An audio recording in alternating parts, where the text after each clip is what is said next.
Les éditions Sonobook présentent, avec l'autorisation des éditions Jean-Claude Lattès, La Chambre des officiers de Marc Duguin, interprété par Pierre Moquet.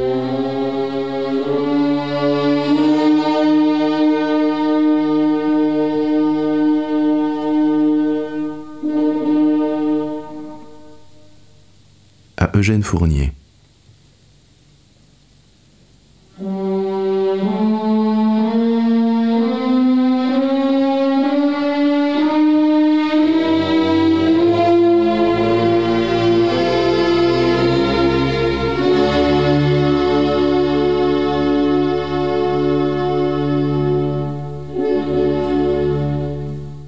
La guerre de 14, je ne l'ai pas connue.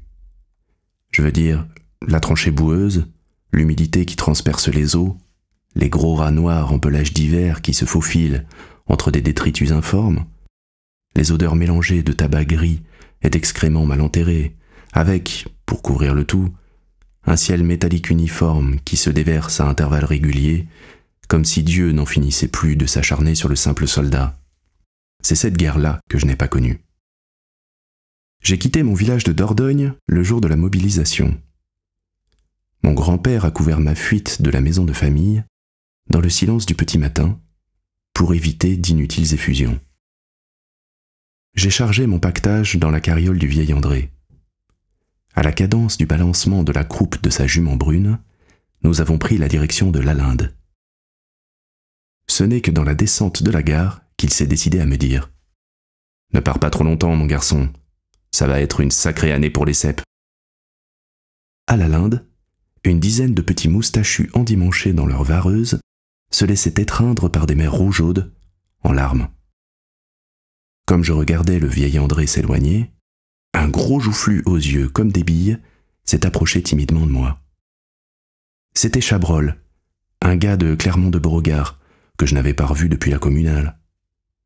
Il était là, seul, sans famille, sans adieu. Il redoutait de prendre le train pour la première fois, s'inquiétait des changements. Pour se rassurer, il tirait à petites gorgées sur une gourde accrochée à sa ceinture. C'était un mélange d'eau-de-vie de prune et de Montbazillac. Il en avait 3 litres dans son sac.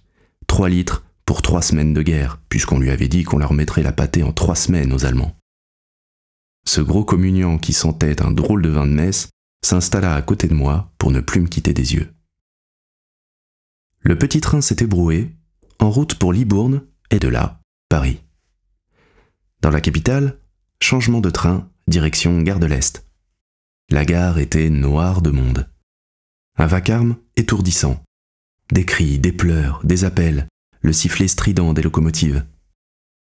Arrivé devant la barrière au-delà de laquelle aucun civil n'était autorisé à passer, j'ai montré son train à Chabrol. Alors il m'a pris la main, l'a longuement serrée en tremblant. « Allez, au revoir Adrien, et à bientôt. Merci pour la compagnie. On se reverra peut-être au front ? Si c'est pas au front, ce sera au village, mon Chabrol. Et prends garde à toi. Fais pas le héros. Ça risque pas, pour vrai, ça risque pas. » Je lui ai adressé un dernier signe de loin avant qu'il ne se fasse aspirer par la marée qui montait vers les trains. Puis je me suis faufilé, j'ai joué des coudes, dégagé à maintes reprises mon pactage coincé entre un père qui cachait pudiquement son émotion et une mère qui agitait timidement son mouchoir. En nage, démangé par la sueur qui coulait entre mes jambes et mon pantalon de laine, je décidai de faire une petite halte pour soulager mon épaule meurtrie par le pactage. Quand je relevai les yeux, une femme en larmes, devant moi, tenait par la main un jeune homme frêle, engoncé dans son uniforme, qui essayait de se maintenir sur le marchepied du train, bousculé par ceux qui montaient. Je sortis mon paquet de tabac. Les portes du train se fermèrent, le conscrit aspiré, la jeune femme lui fit signe de la main. Il avait déjà disparu. Comme elle restait là, sur le quai, je ne trouvais rien de mieux à faire que de lui adresser la parole.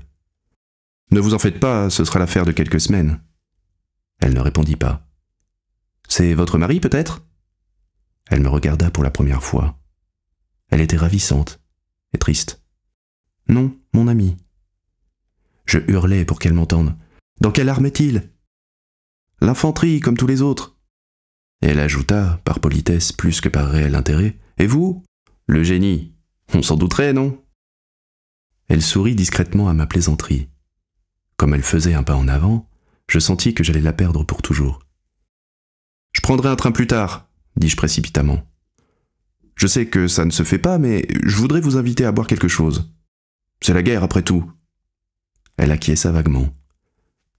J'eus l'impression de me métamorphoser en chien d'aveugle. Elle me suivit presque titubante, accablée. Nous nous installâmes à la terrasse d'un grand café devant la gare, et là, tout doucement, elle revint à la vie. Je revoyais le visage du soldat avec sa moustache qui tombait, sa vareuse qui flottait au large de ses épaules concaves.